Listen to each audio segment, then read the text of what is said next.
Welcome back. It's July 6th. I'm Jeremy. That's Jack. This way, pointing the wrong way. It's a beautiful day in Philadelphia. Just had July 4th. A lot of fireworks, a lot of accidents, a lot of sirens, a lot of noise. It was fun though. Feeling good. Ready for really the heart of summer. July is like one of my favorite months. Jack, how are you doing? Let's hear about what you did this weekend. So it was a great weekend for me. I have a little story to share, but overall it was a great weekend. And so the story that Jeremy and I want to share, it goes like this. So I'm still trying to get back into a lot of good habits. I was good for a while, then slipped, and so now continuing to exercise and eat right. Morning routine, evening routine. All the small things that it takes to be truly well-rounded, positive mindset, things like that, making, being productive every day.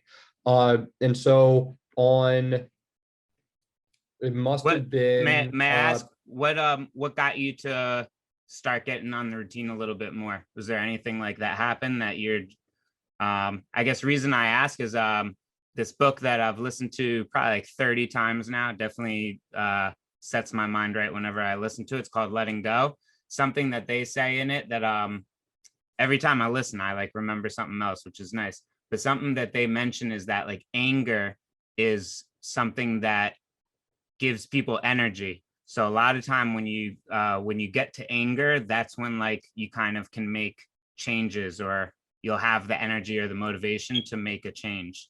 And there might be like another instance where it might not be as hard, but if you're kind of comfortable and chilling, it's probably not the easiest to make a change. So did something happen? Did you start getting angry? More just like upset with myself and my circumstances. It hasn't been easy. I got family stuff that's going on. Professionally, I'm not where I want to be. So nothing like too noteworthy for this discussion, at least. But basically, what the story I want to share is on July 4th, actually, I purposely went for a run. I had exercised the day before and had exercised 5 days that week, so that would be the 6th out of 7th day that I was going to be exercising. Wanted to keep the momentum going, so I went for a run. And very lucky that my dad has a place on the bay of Longport. So after the run, I wanted to jump into the bay, do a little bit of a cool plunge, almost like Wim Hof method. Not because I particularly wanted to, but because I wanted to put myself in a position where I'm continually pushing myself through uncomfortable circumstances. Because I think there's a lot to be said about embracing the uncomfort and making sure it doesn't get in your way. And so again, I'm trying to go through all this stuff, yada yada, get myself on the straight and narrow. So I jump into the bay, and water's pretty darn cold, especially after running in the 85, 90-degree sun. So run in, go to swim over to the ladder. Bottom few rungs of the ladder are like worn away, so I gotta like monkey bar my way up there. Scratch my torso on like the barnacles or whatever. Eventually get myself out onto the dock. And as I'm walking off the dock, I realize my Apple Watch fell off during the plunge. And so what I think the topic, the conversation that we want to get into is, when things aren't going your way and you're trying to put in the effort and time to, improve yourself, whatever that is, whether it's with your diet or your exercise or reading more or putting yourself out there socially, or maybe you're uncomfortable dating, but you do want to meet someone, and so you're going on dates. So when you put yourself out there and you're making yourself uncomfortable, and then things don't go your way, like I do not want to spend a couple $100s right now on an Apple Watch. And so like things don't go your way, it's super easy. And my first mental thought was like, well, this is why you don't jump in the bay, like you idiot. But like, I don't want to embrace that mentality either. And so what I wanted to talk to Jeremy about is when things aren't going your way and you do put yourself out there and you get that initial negative feedback, you slip and fall on your run, you lose your Apple Watch, the girl or guy stands you up on the date, or it's just a bad date, or you apply for that job and you don't get it, whatever. Like, how do you mentally embrace those circumstances to make sure that that setback is just temporary? Yeah, I like that a lot. That's a good one. So I feel like my first answer is not going to be the best. I hate to like preface it with that, but then we'll get into it. So what I initially was thinking as you were speaking is I like to cold plunge. I don't know. You can kind of see that little white thing if you're watching YouTube. That's my cold plunge. I actually recently have been getting back into it as well. I'd say for the last week, I've been doing it daily, not full plunges. I'm kind of getting back into it, but probably for the first time I've done it in like 5 months. I started doing it maybe 2 years ago, and I kind of go in spurts, do it a lot, then I stop for a little bit and then get back into it. What I was gonna say is something I do it first thing in the morning. And one of the reasons I like doing it first thing in the morning is because my whole motto with it is I think it's Wim Hof says it, but I kind of take it as embrace the uncomfortable. So the cold plunge is obviously uncomfortable, but when you do that first thing in the morning, when you put yourself through something so uncomfortable right away to start the day, it makes the rest of the day feel like you got it. What else can happen to you throughout the day that's going to be so uncomfortable that you can't handle? So what makes it hard to answer your question is because something bad happened during the cold plunge, which definitely would make it a little bit harder to be resilient, because it's like, oh, this was supposed to be the hardest part of the day, and it kind of just like knocked me out and kept me down. But I think, I don't know, at the same time, it's not that bad to lose your watch. It sucks, but it probably did show you something. I'm sure there's something you could have learned from it, or you did learn from it, or you will learn from it, where yeah, I mean, basically put yourself through uncomfortable situations as much as possible, so that when other situations come up that you don't have planned, that you can deal with them accordingly. It is a lot easier said than done. I'm trying to think like of an example of when I tried to do something and then just got like shut back like that. I feel like I keep on coming to like girls. You kind of get the confidence to ask a girl something, and when you get shut down, for me, I probably don't ask a girl something again for like a few months. It's super hard to be resilient. What do you think you do to be resilient? Uh, yeah, so I think that example is something that a lot of us deal with, men and women. Um, the biggest thing was separating the result, losing my watch, from the intent and the reasoning behind it, Mm, and really making sure that there was still good that came from it, even if the result was negative. So I did what I wanted to do. I stood in the dock for a couple minutes, and then just got to the point where I was like, okay, 3, 2, 1, jumped in. So I did the deed, even if I didn't get first place or things didn't go well. I like So that that. was like a big thing where I just had to I had to like nudge myself of like, listen, this sucks. This could have happened, but like this result, is not indicative of like the event. It's just indicative of like this one individual time. And Hmm. so recognizing that those results aren't they don't they aren't everything. They aren't, who you're meant to be or what will always happen. And then, the other thing is recognizing that if you can overcome when things don't go well. So if I can continue, if I let's take things to the logical extreme. If I allowed myself to lose the watch, to prevent myself from exercising regularly and eating right and doing everything else I needed to do, where is that going to take me? Well, I know where that's going to take me. That's going to take me to a very dark place that I don't want to go. Mm, Now, let's go in the opposite. If I can overcome this initial feeling of failure and feeling like I screwed up and keep pushing myself, where will that take me? I'm not really sure, but I have enough confidence in myself that I think I'm capable of some really amazing things in a life that's worth living.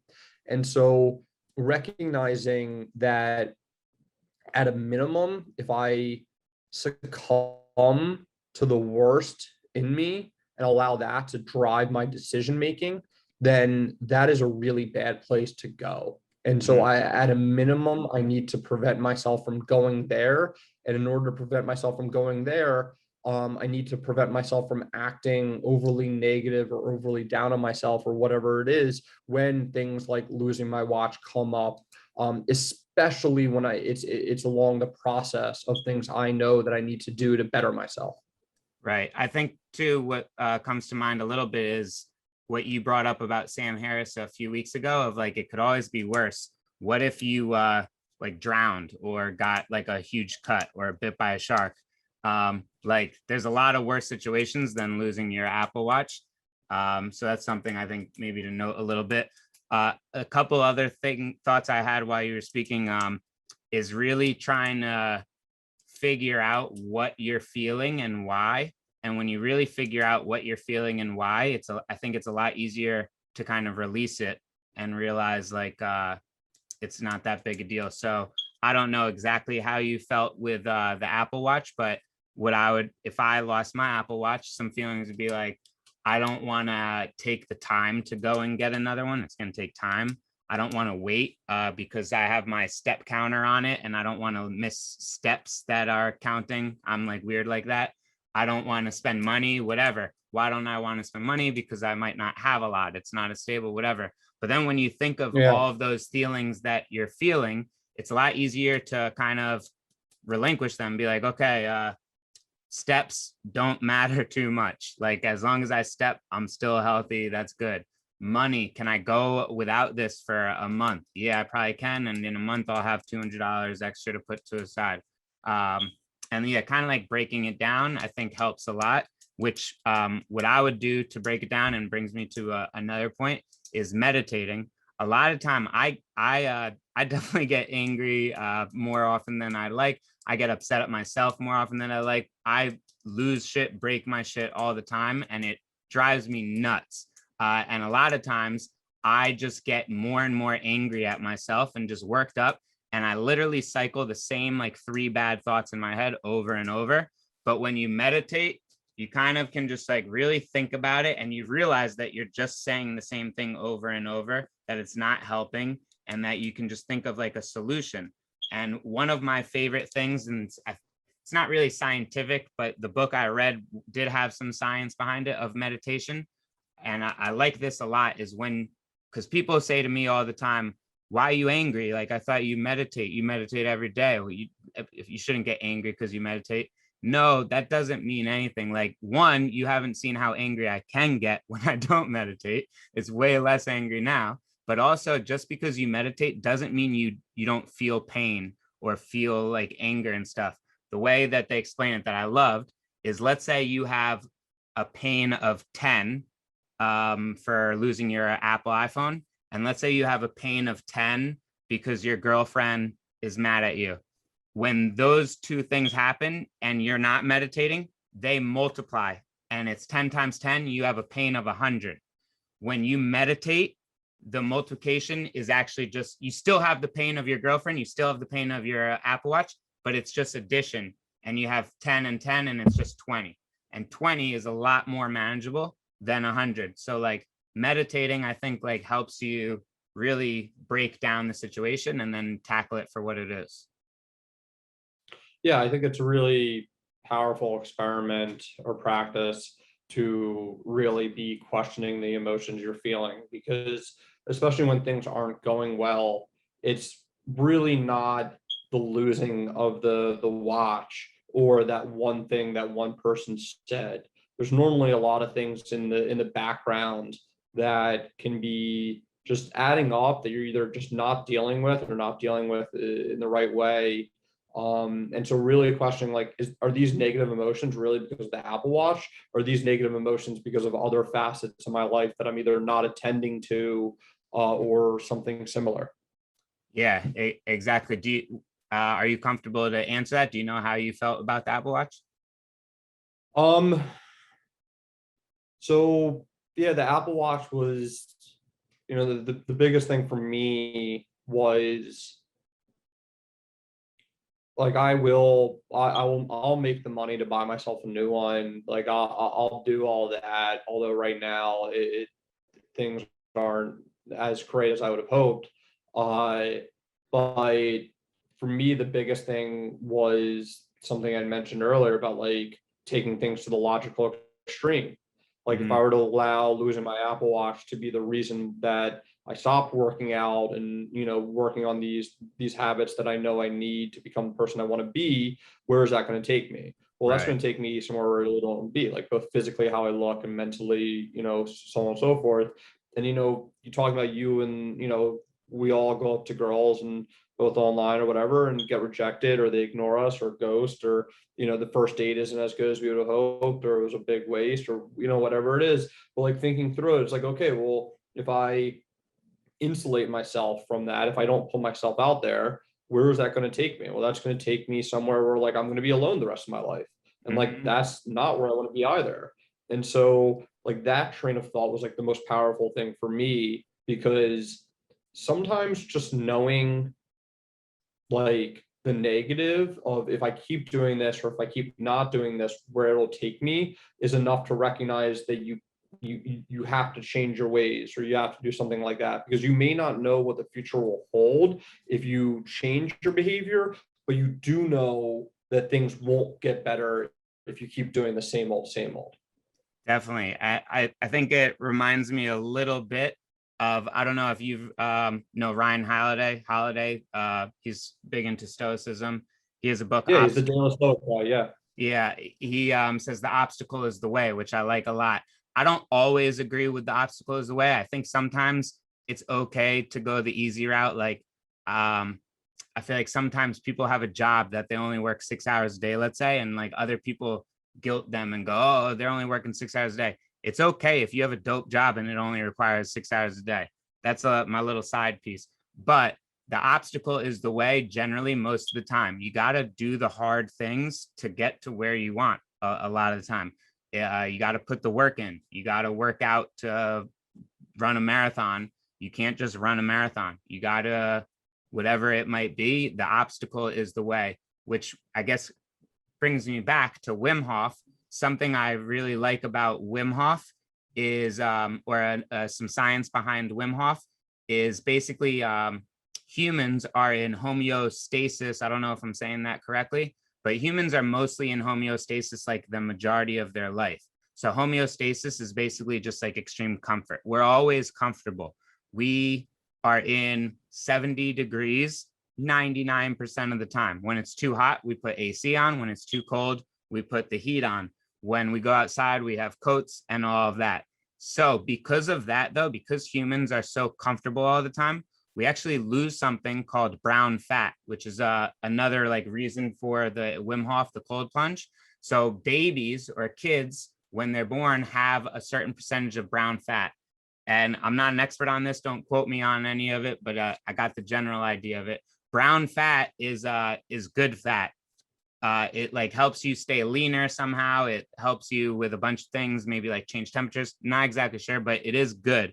Humans, as they get older, lose their brown fat because they go into homeostasis so often. They don't need it anymore because they're just always comfortable.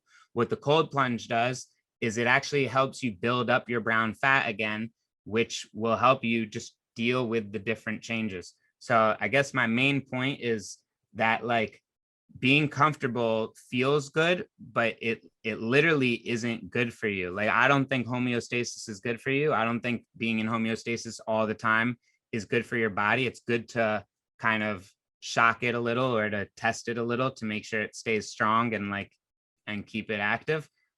So that just a little bit more of like the obstacle is the way. Sometimes doing the hard thing is or most of the time doing the hard thing is good. You just got to get through it.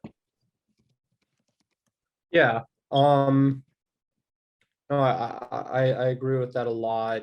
And I think you're right. Like if you are living a fulfilling life, being able to, you know, go do your 9 to 5 and like sure, maybe you don't get paid the most, but like you get to spend an enormous amount of time with family and truly unplug and be a great husband or wife or whoever it is. And like that's super fulfilling for you. Like that's great. Like there's no like just because some people like, you know, get their rocks off working 80 hours a week and trying to become, you know, the CEO of this or start that, like that doesn't mean that like you need to make your life unnecessarily harder if like what you're doing is fulfilling.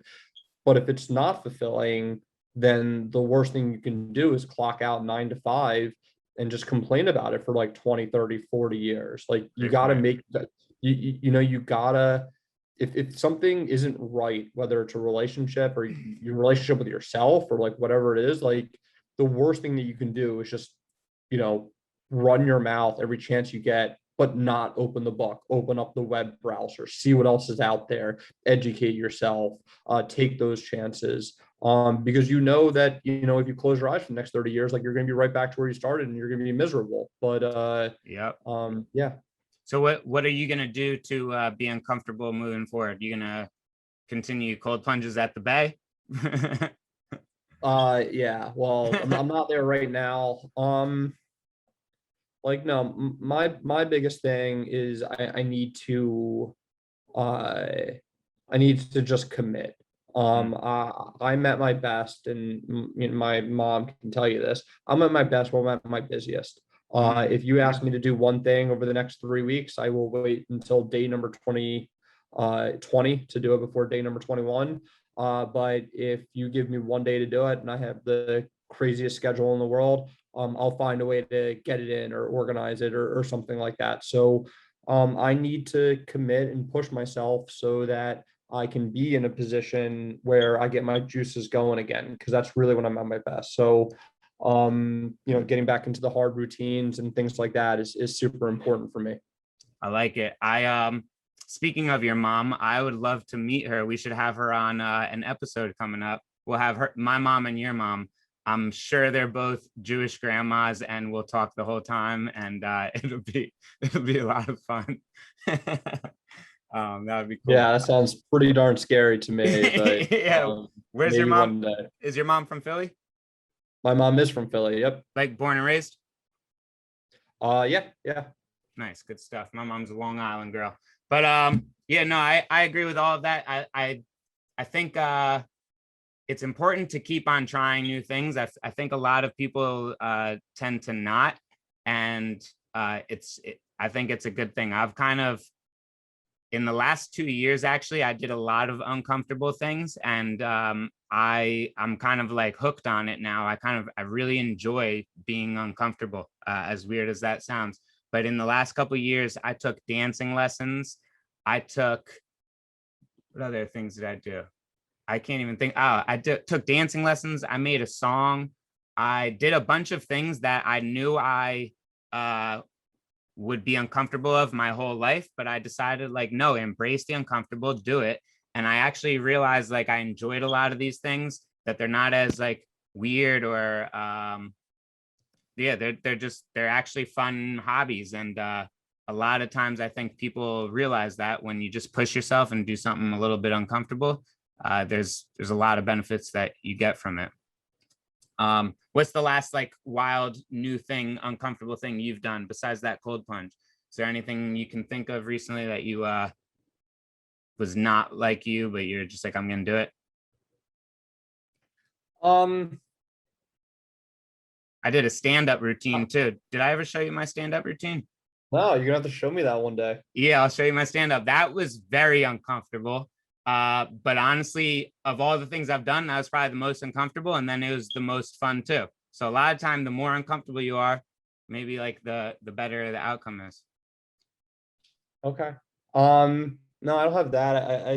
I started reading Mindset by Dr. Carol Dweiker, and it talked about something that you just mentioned about how there's like the growth mindset of like people when they encounter challenges, they get like excited, and then there's the people that like encounter challenges and they like their interest in it wanes because of it, because they feel like if it's challenging, they're not meant to do it. And so that's been a good coincidence to be reading that during this time, because when you look at things and they're difficult and you assume that you shouldn't be doing them because they're difficult, you're going to stop doing them. But at the same time, if you know that like that your mental thoughts are just a pattern that you can control, then when things get challenging, instead of having that desire to pull back, you tell yourself like, no, this is me overcoming challenges. Like I can do this. This is just like I'm just going to commit to it. That's super helpful in giving yourself like some of the momentum needed to follow through with things. Yeah, it's rewiring your brain, really, and like Exactly. Yeah. retraining yourself how to react and feel. Well, I'm gonna share my end of the week, what I learned or something interesting, if that's all right, unless you have something else to finish up. Yeah, no, let's do it. I just shared mine, you share yours. I'm fascinated by space. I love outer space. I've talked about it a couple of times. The Hubble telescope went down a couple weeks ago, which is like the main way we've looked at deep space for the last, I think, like 20, 30 years. They tried running like a backup computer to get it back up and it didn't work. So basically right now there's like a dark period of space exploration. Like we're not looking as much as we did. But they just announced last week, I bet you, because the Hubble went down, the James Webb telescope is going to be launched on Halloween, which the James Webb telescope is going to be the most advanced like space telescope in history. It's going to look to depths that we've never seen before. And I'm super excited for it. I feel like when that goes up, there's just going to be so much more information that we start getting. And I can't wait to see what it is and when the aliens are coming, really. I was gonna say, I think the spaceship is down because the aliens are coming. But, yeah, probably. But yeah, I can't believe they haven't come yet. Like the video Jack showed me last week, which I've been seeing more and more of these UFOs that are over the ocean and then they just go into the water, is wild and makes me think like we haven't been in the depths of the ocean. What if there's like a community there? That would be nuts. Yeah, like, yeah, no, the aliens don't want to mess with us. Like we're dealing with Corona still and all this stuff. They're gonna let us figure this out and then they'll just swoop in at the end.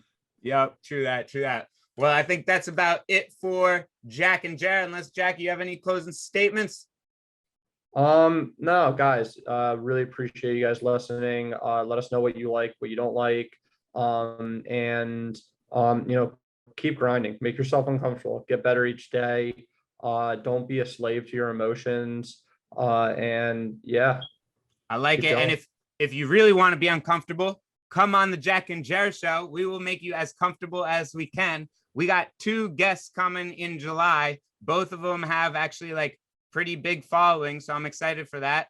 Got to practice my question making and make sure we don't embarrass ourselves, but look out for those episodes. And if you want to be on, please let us know, like, comment, subscribe, all of that, and we'll be in touch. Thank you as always. Later, guys.